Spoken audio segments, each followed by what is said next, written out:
What's up, you guys? It's me, Curse Moonstone. How are we doing today? I know what you're thinking.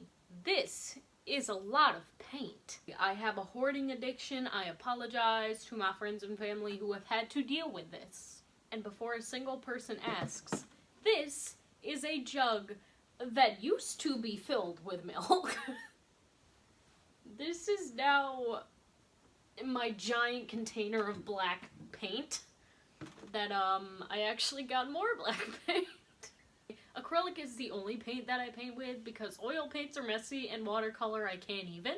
I realized while I was making a painting video that there are a lot of new painters out there who probably don't know a lot about the world of acrylic. So yeah, I only paint with this. So for any new painters out there, this is going to be a video about what kind of paints I prefer. Now that doesn't mean that everybody else could prefer that. When you start painting, maybe you'll feel more of the paints that I don't prefer, but you know, I'll give you a head start. I believe that this giant bottle of black paint is just like an off-brand thing that I found at AC Moore, which by the way, I can't put screenshots of that because AC Moore is closing. Most of the small bottles of paint that I own are Palmer paints, and these come in so many colors. Oh my god.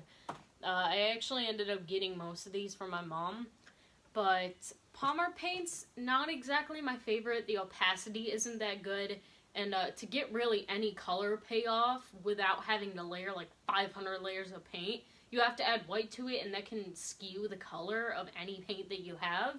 So I don't necessarily like Palmer paints, plus they're more expensive than the paints that I do recommend. The paint that I have a lot of is Nicole's.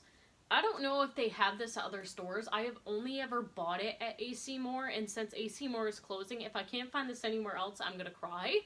But this is the paint that I use the most because the opacity is amazing, and it comes in a bunch of different colors that I couldn't even find in Palmer paints. Like Seaside, this is one of my favorite colors, and I can't make it, I can't find it anywhere else. Like, I have gone through all of my Palmer paints, and I have like 70 shades of blue right here, and not a single one of them comes close to this shade of, I don't even know what this could be called, mint green, teal. It's a bluish something. For anybody who just goes into a store and when they run out of paint, this is the paint that you get. These 6 beautiful bottles right here in front of me. These 6 amazing bottles of paint. These are all tempera paint. So when I first went to the store, the first things that I got are red, black, and white. I've used all of these, and I thought the opacity was pretty freaking good. I usually paint on canvases, but I used the black on this to paint on wood for something that I was working on, and it was absolutely amazing. It dried so fast, and it was all covered in one coat, so I fell in love with it. So when I went back to AC Moore, I went and I wanted to get more, but they were like completely sold out of every paint. It almost made me cry. I was not doing okay. But I found these neon paints, and I did have it on my list that I needed neon paints, but I didn't think to look at the fact that it says washable. The other 10 pair of paints I got were not washable.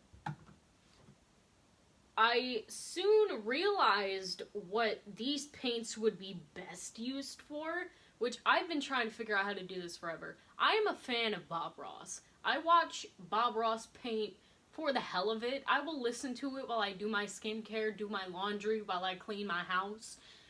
Bob Ross is a god, and nobody can step on him. He did this thing, and it was like to do with the Northern Lights, and he was talking about invisible color paints that you can paint on top of a black canvas, and you can't see them until you paint white or a lighter color over it, and then it mixes with it, and everybody gets confused about how you did it because they can't see the color on the page until you combine it with white. I think that's what this is. Like, I think that's what this is meant for, because I did a paint over, and I had the black canvas, and then I painted these colors over it on one side, and then the red, orange, and then another yellow on the other side. And then I went back to look at it, and one side was like no color. There was absolutely no color in it. I was like, oh, these paint pens are gonna be a bust. That was a waste of money. These are my new holy grail items. I do a lot of paintings. Oh, my voice just cracked. I do a lot of paintings with stars, which is where the white paint pen comes in the most. And a lot of paintings I also use painter's tape, but it always leaks through and I have no idea how to stop doing that. I have looked up everything. I have looked up every trick in the book. It does not work for me. Maybe I'm just a sloppy painter, but this is my holy grail when the background is black and I use painter's tape. I have a lot of paint.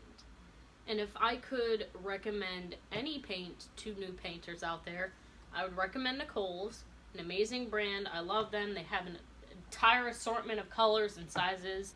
I have over 100 bottles of paint. And I'm still gonna get more. You can't stop growth. You can't delay the inevitable. Hint, hint.